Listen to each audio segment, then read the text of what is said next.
Hi hello ನಮಸ್ತೆ friends. ಈ ವರ್ಷ ಹೆಚ್ಚು ಹಿಟ್ ಕೊಟ್ಟ ಇಂಡಸ್ಟ್ರಿ ಅಂದರೆ ಅದು ಮಲಯಾಳಂ ಸಿನಿಮಾ ಇಂಡಸ್ಟ್ರಿ. ಅದಕ್ಕೆ ಕಾರಣ ಬೇರೆಲ್ಲ ಭಾಷೆಗಳಿಗಿಂತ ಸ್ವಲ್ಪ ವಿಭಿನ್ನ ಅಂತಾನೋ, ಈ ವರ್ಷ ಬೇರೆ ಯಾವ ಭಾಷೆಯಲ್ಲೂ ಒಳ್ಳೆ ಸಿನಿಮಾ ಬರಲಿಲ್ಲ ಅನ್ನೋದೋ, ಅಥವಾ ಇತ್ತೀಚೆಗೆ ಎಲ್ಲರಲ್ಲೂ ಮಲಯಾಳಂ ಸಿನಿಮಾ ಕ್ರೇಜ್ ಶುರುವಾಗಿರೋದೋ ಗೊತ್ತಿಲ್ಲ. ಅಂದಹಾಗೆ ಈ ವರ್ಷದ ಮಲಯಾಳಂ ಹಿಟ್ ಸಿನಿಮಾಗಳ ಬಗ್ಗೆ ನೋಡ್ತಾ ಹೋದ್ರೆ ಬ್ರಹ್ಮಯುಗಂ, ಮನ್ಯುಮೆಲ್ ಬಾಯ್ಸ್, ಪ್ರೇಮಲು, ಆವೇಶಂ ಹೀಗೆ ಈ ಪಟ್ಟಿಗೆ ಇನ್ನೊಂದಷ್ಟು ಸಿನಿಮಾಗಳು ಸೇರ್ಪಡೆ ಆಗ್ತಾ ಹೋಗುತ್ತವೆ. ಈ ಪೈಕಿ ಬಾಕ್ಸ್ ಆಫೀಸ್ ನಲ್ಲಿ ದೊಡ್ಡ ಸದ್ದು ಮಾಡಿ ಗೆದ್ದ ಚಿತ್ರ ಪ್ರೇಮಲು. ಈ ಸಿನಿಮಾವನ್ನ ತುಂಬಾ ಜನರು ಇಷ್ಟಪಟ್ಟರು. ಕೆಲವರು ಒನ್ ಟೈಮ್ ವಾಚಬಲ್ ಅಂತ ಹೇಳಿದ್ರು, ಇನ್ನು ಕೆಲವರು ಓವರ್ ರೇಟೆಡ್ ಸಿನಿಮಾ ಅಂತಲೂ ಹೇಳ್ತಾ ಇದ್ದಾರೆ. ಹಾಗಿದ್ರೆ ಈ ಸಿನಿಮಾ ಗೆದ್ದಿದ್ಯಾಕೆ, ಅಂತ ವಿಶೇಷ ಇದರಲ್ಲಿ ಏನಿದೆ ಅಂತ ನೋಡ್ತಾ ಹೋದ್ರೆ ಒಂದಷ್ಟು ರೀಸನ್ಗಳು ಸಿಗ್ತಾ ಹೋಗುತ್ತವೆ. ಅದನ್ನ ಎಕ್ಸ್ಪ್ಲೇನ್ ಮಾಡೋಕ್ಕೂ ಮುನ್ನ ಈ ಸಿನಿಮಾ ಸ್ಟೋರಿ ಏನು ಅನ್ನೋದನ್ನ ಕ್ವಿಕ್ ಆಗಿ ನೋಡ್ಕೊಂಡು ಬರೋಣ. ಸಿನಿಮಾ ಶುರುವಾಗೋದು ಈಗ ತಾನೇ ಕಾಲೇಜ್ ಮುಗಿಸಿರೋ ಯುವಕನಿಂದ.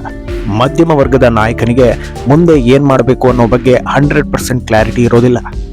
ಒಂದೊಂದ್ಸಲ ಲಂಡನ್, ಇನ್ನೊಂದ್ಸಲ ಚೆನ್ನೈ, ಹೀಗೆ ಮನಸ್ಸು ಬೇರೆ ಬೇರೆ ಕಡೆ ಎಳಿತಾ ಇರುತ್ತೆ.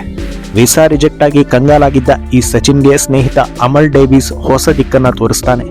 ಅದ್ಯಾವುದೋ ಕೋರ್ಸ್ ಮಾಡಿದ್ರೆ ಯೂಸ್ ಆಗುತ್ತೆ ಅಂತ ಸಚಿನನ್ನ ಹೈದರಾಬಾದ್ಗೆ ಕರ್ಕೊಂಡು ಹೋಗ್ತಾನೆ. ಇನ್ನೊಂದೆಡೆ ನಾಯಕಿಗೆ ಹೈದರಾಬಾದ್ನಲ್ಲಿ ಹೊಸ ಜಾಬ್ ಸಿಕ್ಕಿರುತ್ತೆ.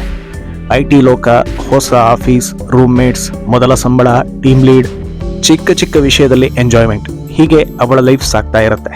ಇತ್ತ ಹೈದರಾಬಾದ್ಗೆ ಬಂದ ಸಚಿನ್ಗೆ ಕೋರ್ಸ್ನಲ್ಲೂ ಇಂಟ್ರೆಸ್ಟ್ ಇಲ್ಲ, ಏನ್ ಮಾಡಬೇಕು ತೋಚ್ತಾ ಇಲ್ಲ. ಹಾಗೋ ಹೀಗೋ ಲೈಫ್ ಹೋಗ್ತಾ ಇರುತ್ತೆ.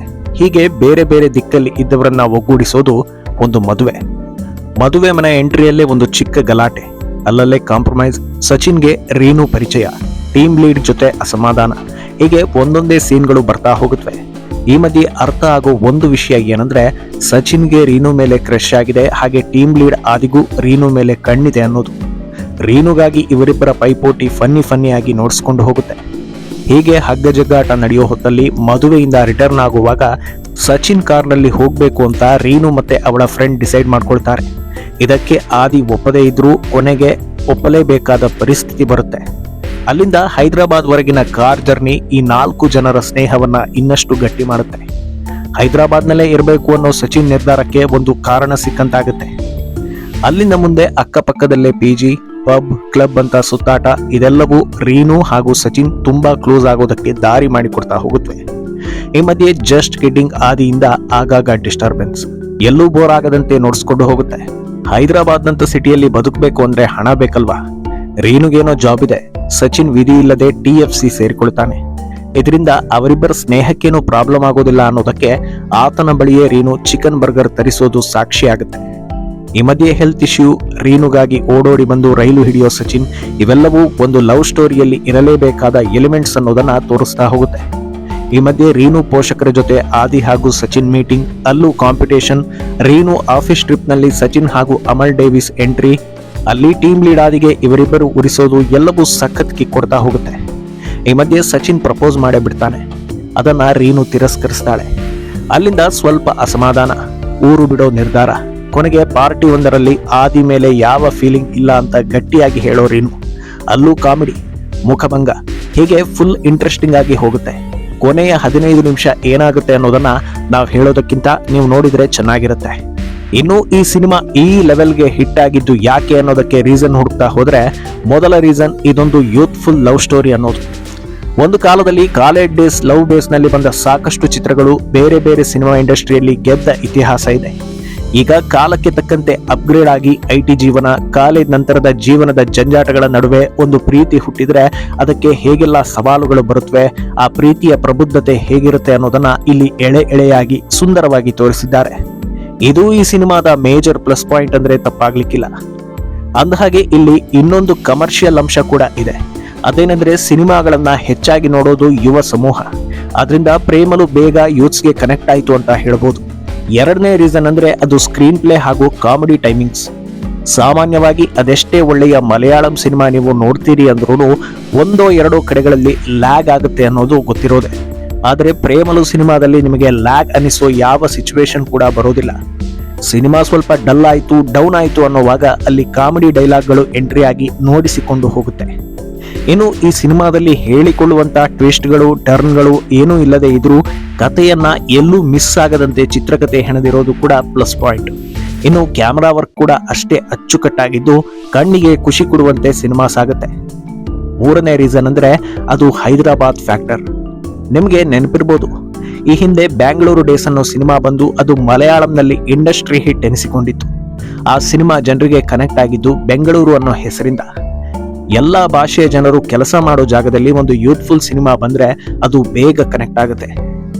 ಅದೇ ರೀತಿ ಪ್ರೇಮಲು ಸಿನಿಮಾದಲ್ಲಿ ಹೈದರಾಬಾದ್ ಅನ್ನ ಎಕ್ಸ್ಪ್ಲೋರ್ ಮಾಡಲಾಗಿದೆ. ಇನ್ಫ್ಯಾಕ್ಟ್ ಈ ಸಿನಿಮಾ ಹೆಸರು ಕೂಡ ತೆಲುಗು ರೀತಿಯಲ್ಲೇ ಸೌಂಡ್ ಆಗೋದನ್ನ ಇಲ್ಲಿ ಗಮನಿಸಲೇಬೇಕು. ಇದೇ ಕಾರಣಕ್ಕೆ ಕೇರಳದ ನಂತರ ಈ ಸಿನಿಮಾ ತೆಲುಗು ರಾಜ್ಯಗಳಲ್ಲಿ ಅತ್ಯಂತ ಹೆಚ್ಚಾಗಿ ಸದ್ದು ಮಾಡಿತು. ನಾಲ್ಕನೇ ರೀಸನ್ ಅಂದ್ರೆ ಇಲ್ಲಿ ಕಾಮನ್ ಮ್ಯಾನ್ ಅಥವಾ ಯುವಕರ ಲೈಫ್ಗೆ ಕನೆಕ್ಟ್ ಆಗೋ ಅಂಶಗಳು ಸಾಕಷ್ಟಿವೆ ಅನ್ನೋದು. ಮಧ್ಯಮ ವರ್ಗದ ನಾಯಕ ಸಚಿನ್ಗೆ ಜೀವನ ಮುಂದೆ ಹೇಗೆ ಅನ್ನೋ ಬಗ್ಗೆ ಕ್ಲಾರಿಟಿ ಇರೋದಿಲ್ಲ. ಏನೇನೋ ಮಾಡಬೇಕು ಅನ್ನೋ ಆಸೆ, ಆದ್ರೆ ಕೈಯಲ್ಲಿರೋ ಹಣದ ಬಗ್ಗೆಯೂ ಯೋಚನೆ ಮಾಡಬೇಕು. ತಮ್ಮ ಯೋಗ್ಯತೆಗಿಂತ ದೊಡ್ಡವರನ್ನ ಪ್ರೀತಿಸಿದರೆ ಅದು ಯಾವ ರೀತಿ ಫೀಲ್ ಕೊಡುತ್ತೆ ಅನ್ನೋದನ್ನ ಇಲ್ಲಿ ಸಖತ್ತಾಗಿ ಹೇಳಿದ್ದಾರೆ. ಸಚಿನ್ ಕ್ಯಾರೆಕ್ಟರ್ನ ಪಕ್ಕಕ್ಕಿಟ್ಟು ನೋಡಿದ್ರು ರೀನು, ಕಾರ್ತಿಕಾ, ಅಮಲ್ ಡೇವಿಸ್ ಹಾಗೂ ಆದಿ ಈ ಎಲ್ಲ ಕ್ಯಾರೆಕ್ಟರ್ಗಳ ಪಾಯಿಂಟ್ ಆಫ್ ವ್ಯೂ ಇಂದ ನೋಡ್ತಾ ಹೋದ್ರೆ ಹಲವಾರು ರೀತಿಯಲ್ಲಿ ಕನೆಕ್ಟ್ ಆಗುವಂತಿದೆ. ಇದರಿಂದ ಈ ಸಿನಿಮಾಗೆ ಬೇಡಿಕೆ ಹೆಚ್ಚಾಗಿತ್ತು ಅಂತಲೂ ಹೇಳ್ಬೋದು. ಇನ್ನು ಐದನೇ ರೀಸನ್ ಅಂದ್ರೆ ಅದು ಮಮಿತಾ ಬೈಜು ಹಾಗೂ ನಸ್ಲೇನ್. ಮಲಯಾಳಂ ಸಿನಿಮಾಗಳನ್ನ ರೆಗ್ಯುಲರ್ ಆಗಿ ನೋಡುವವರಿಗೆ ಇವರಿಬ್ಬರು ಚಿರಪರಿಚಿತರೆ. ಅದೆಷ್ಟೋ ಸಿನಿಮಾಗಳಲ್ಲಿ ಹಾಗೆ ಬಂದು ಹೀಗೆ ಹೋಗೋ ಪಾತ್ರಗಳನ್ನ ಇವರಿಬ್ಬರು ಮಾಡಿದ್ದಾರೆ. ಪ್ರೇಮಲುಗೂ ಮೊದಲು ಸೂಪರ್ ಶರಣ್ಯ ಹಾಗೂ ಇನ್ನಿತರೆ ಸಿನಿಮಾಗಳಲ್ಲಿ ಸಪೋರ್ಟಿಂಗ್ ಕ್ಯಾರೆಕ್ಟರ್ ಮಾಡಿದ್ರು ಇವರಿಬ್ಬರನ್ನ ಗುರುತಿಸಿ ಜನ ಇಷ್ಟಪಟ್ಟಿದ್ರು. ಆ ಕ್ರೇಸ್ ಕೂಡ ಇಲ್ಲಿ ಕ್ಯಾರಿ ಆಯಿತು ಅಂದ್ರೆ ತಪ್ಪಾಗ್ಲಿಕ್ಕಿಲ್ಲ. ಈ ವಿಚಾರ ಮಲಯಾಳಂ ಇಂಡಸ್ಟ್ರಿಗೆ ಮಾತ್ರ ಸೀಮಿತವಾದ್ರೂ ತವರು ನೆಲದಲ್ಲಿ ಬಿಗ್ ಹಿಟ್ ಆಗಿದ್ರಿಂದಲೇ ಬೇರೆ ಬೇರೆ ರಾಜ್ಯಗಳಲ್ಲೂ ಈ ಸಿನಿಮಾಗೆ ಓಟ ಸಿಕ್ಕಿದ್ದು ಅನ್ನೋದನ್ನ ಒಪ್ಪಿಕೊಳ್ಳಲೇಬೇಕಾಗುತ್ತೆ. ಇನ್ನು ಪರ್ಫಾರ್ಮೆನ್ಸ್ ವಿಚಾರಕ್ಕೆ ಬಂದ್ರೆ ಯಾರ ಬಗ್ಗೆಯೂ ನೆಗೆಟಿವ್ ಆಗಿ ಹೇಳೋ ಮಾತೇ ಇಲ್ಲ. ಅವರವರಿಗೆ ಕೊಟ್ಟ ಪಾತ್ರವನ್ನ ಎಲ್ಲರೂ ಅತ್ಯದ್ಭುತವಾಗಿ ನಿರ್ವಹಿಸಿದ್ದಾರೆ. ಹೈಲೈಟ್ ಆಗೋದು 5 ಪಾತ್ರಗಳು ಮಾತ್ರವೇ ಆದ್ರೂ ಆಗಾಗ ಬಂದು ಸಿಗರೇಟ್ ಸೇದೋ ರೀನು ರೂಮ್ಮೇಟ್ ಕೂಡ ಸಿನಿಮಾ ಮುಗಿದ ನಂತರ ನೆನಪಲ್ಲಿ ಉಳಿತಾಳೆ. ಇನ್ನು ಒಂದರ್ಥದಲ್ಲಿ ವಿಲನ್ ಎನಿಸಿಕೊಳ್ಳೋ ಆದಿ ಕೂಡ ಮೈನ್ ಕ್ಯಾರೆಕ್ಟರ್ಗಳಿಗೆ ಸರಿಯಾಗಿ ಕಾಂಪಿಟೇಷನ್ ಕೊಡೋ ರೀತಿಯಲ್ಲಿ ನಟಿಸಿರೋದು ಮೆಚ್ಚಲೇಬೇಕಾದ ವಿಚಾರ. ಇನ್ನು ಈ ಸಿನಿಮಾ ಓವರ್ ರೇಟೆಡ್ ಅನ್ನೋ ಬಗ್ಗೆ ಕೆಲವು ಮಾತುಗಳು ಕೇಳಿ ಬರ್ತಾ ಇದ್ವು. ಅದಕ್ಕೆ ಕಾರಣವನ್ನ ಹುಡುಕ್ತಾ ಹೋದ್ರೆ ಮಿತಿ ಮೀರಿದ ನಿರೀಕ್ಷೆ ಅಂತ ಹೇಳ್ಬೋದು. ಯಾಕಂದ್ರೆ ಹಿಟ್ ಸಿನಿಮಾ ಅಂದಾಕ್ಷಣ ಎಕ್ಸ್ಟ್ರಾರ್ಡಿನರಿ ಆಗಿರುತ್ತೆ ಅನ್ನೋ ನಿರೀಕ್ಷೆ ಕೆಲವರಲ್ಲಿರುತ್ತೆ. ಆದ್ರೆ ಇಲ್ಲಿ ಕತೆ ವಿಚಾರದಲ್ಲಿ ಅಂತಹ ಸ್ಪೆಷಾಲಿಟಿ ಏನೂ ಇಲ್ಲ. ಆದ್ರೆ ಸಹಜ ಕಥೆಯನ್ನೇ ಅದ್ಭುತವಾಗಿ ತೋರಿಸಿರೋದ್ರಿಂದ ಈ ಸಿನಿಮಾ ಸಕ್ಸಸ್ ಆಗಿರೋದು. ಇನ್ನೂ ಯಾರು ಈ ಸಿನಿಮಾ ನೋಡಿಲ್ಲ ಅಂದ್ರೆ ಹಾಟ್ ಸ್ಟಾರ್ ನಲ್ಲಿದೆ, ನೋಡಬಹುದು. ಬೇರೆ ಯಾವ್ದಾದ್ರು ಸಿನಿಮಾ ಬಗ್ಗೆ ವಿಶ್ಲೇಷಣೆ ಬೇಕು ಅಂದ್ರೆ ಕಾಮೆಂಟ್ ನಲ್ಲಿ ತಿಳಿಸಿ. ಮಿನಿಟ್ ಮೇಡ್ ಚಾನಲ್ ಅನ್ನ ಫಾಲೋ ಮಾಡಿ, ಸಬ್ಸ್ಕ್ರೈಬ್ ಮಾಡಿ.